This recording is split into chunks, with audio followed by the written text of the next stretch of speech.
Madam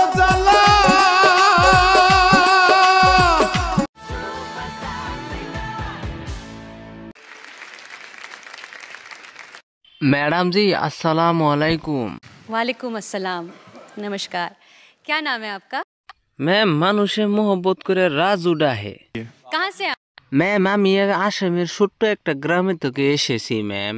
वाह, आहा, इतनी खूबसूरत जगह जहाँ बर्फ पड़ती है, जन्नत से आए हैं आप। मैं घूम चुका हूँ पूरा दुनिया। बोल रहे हो? यस, वहाँ के बारे में खाली सुनता ही गया। अरे रे रे, ऐसा नहीं होगा। मिल गया ना, इसके जरिए मैं तेरे को गाना अच्छा गाना पड़ेगा बेटा।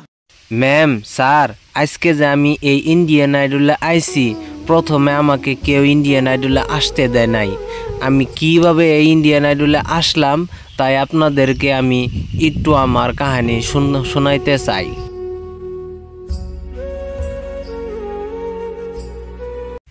স্যার আমার নাম হামিদুর। ছোটবেলা থেকে আমার মা নাই, আর একটু যখন বড় হয় আমার বাবাও মারা যায়। তখন দেখি আমার পালার মতো কেউ নাই। তখন আমি একটি হোটেলে কামলা হিসেবে কাম করি, আর আমি প্রতিদিনই চা বিক্রি করতাম। একদিন আমি রাস্তাতে হাঁটে যেতেছি আর বলতেছি কার চাই লাগবে এগুলা কয়ে কয়ে আমি যাইতাছি। তখনই দুইটা লোক আমার ডাকতে বলে, এই ছোট ইনুয়া আমার চা দে। পরে আমি তাদের সামনে আগে যাওয়ার পরে 2 কাপ চা দেই ওগো দুজনেরে।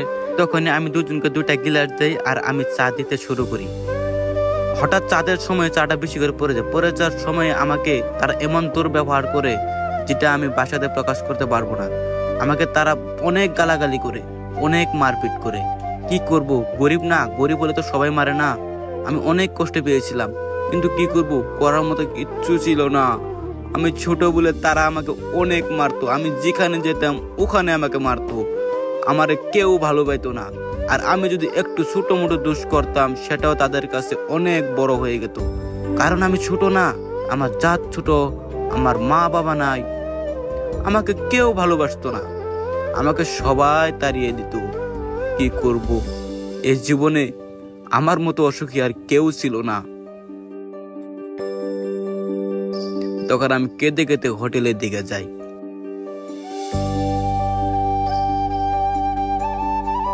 হোটেলে যাওয়ার পরে মালিক আমাকে জিজ্ঞাসা করা ধরলো যে ছোট চা বিক্রি করা হয়েছে? তখন আর আমি কি বলবো? যখন আমাকে সাহেব বলে যে চা বিক্রি করেছে টাকা দে, আমি কিচ্ছু জবাব দিতে পারিনি। তখন আমাকে সাহেব বলে তুই এখন তো চুরি করা শিখেছিস। আমি বলি না, আমি চুরি করা শিখিনি। তখন সাহেব আমাকে তাড়িয়ে দেয়। কি করব, এক হোটেলে কাম করতাম, ওখান থেকে আমাকে তাড়িয়ে দিল। আমার থাকার মতো কোনো জায়গায় ছিল না, কি করে খাবো? তখন আমি নদীর কিনারে যাই বসে থাকি। বসে থাকতে থাকতে আমি ভাবি আমার জীবনটা এমন কেন? তখন একটি লোক আমাকে দেখে বলে যে ওই ছেলেটা ওখানে বসে আছে কেন?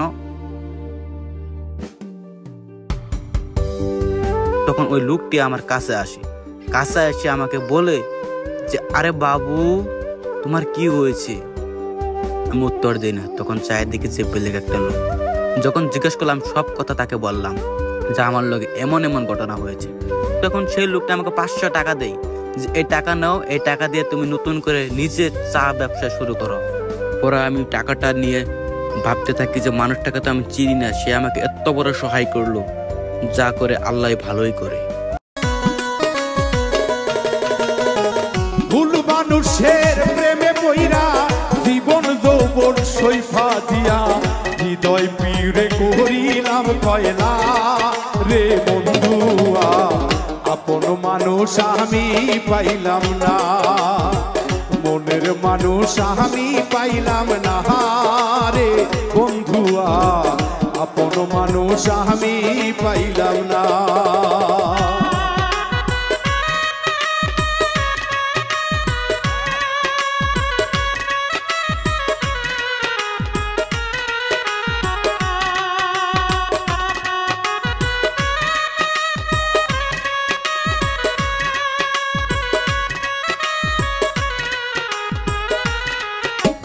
ভালোবাসার এত জ্বালা আগে তো জানা ছিল না, জানলে আগে প্রেম করিতাম না।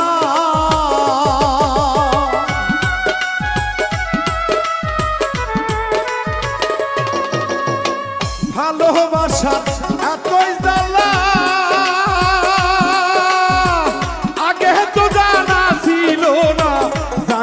আগে প্রেম করিতাম না। এই দর্শনে প্রীতি কইরা জাতগুলো মান সব হারাইয়া,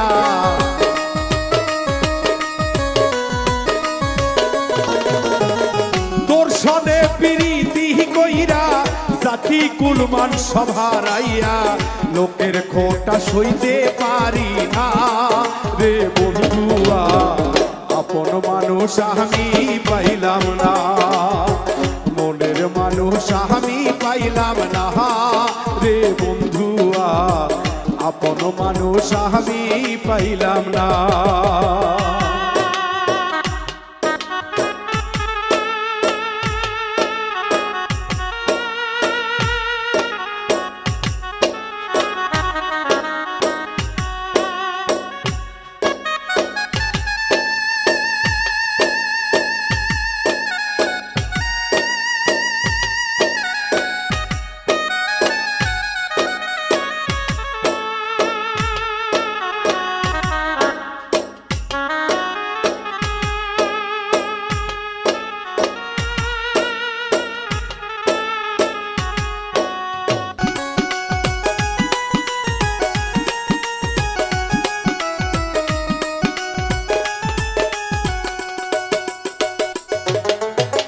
সরল মনটা তোরে দিয়া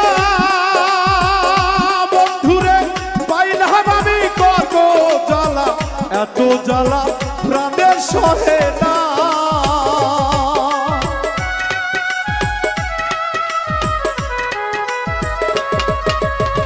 সরল মনটা তোরে দিয়া ভাবে পাইলাম আমি কত জ্বালা, এত জ্বালা প্রাণের সহে না। তুষের আগুন বুকে দিয়া কারে পাইলা সুখী হইয়া,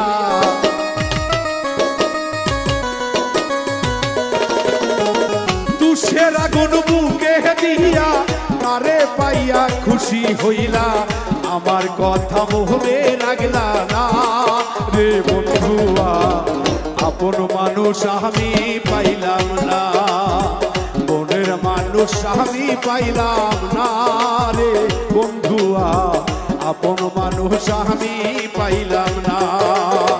ভুল মানুষের মায়ায় পইরা জীবন যৌবন সৈফা দিয়া,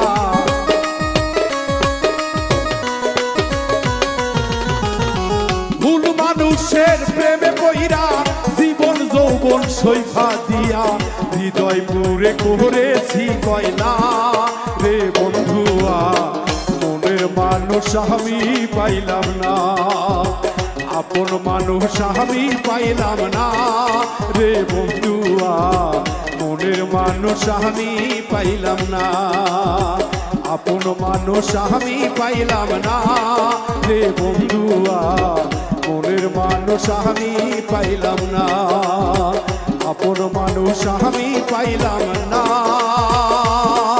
রে বন্ধুয়া,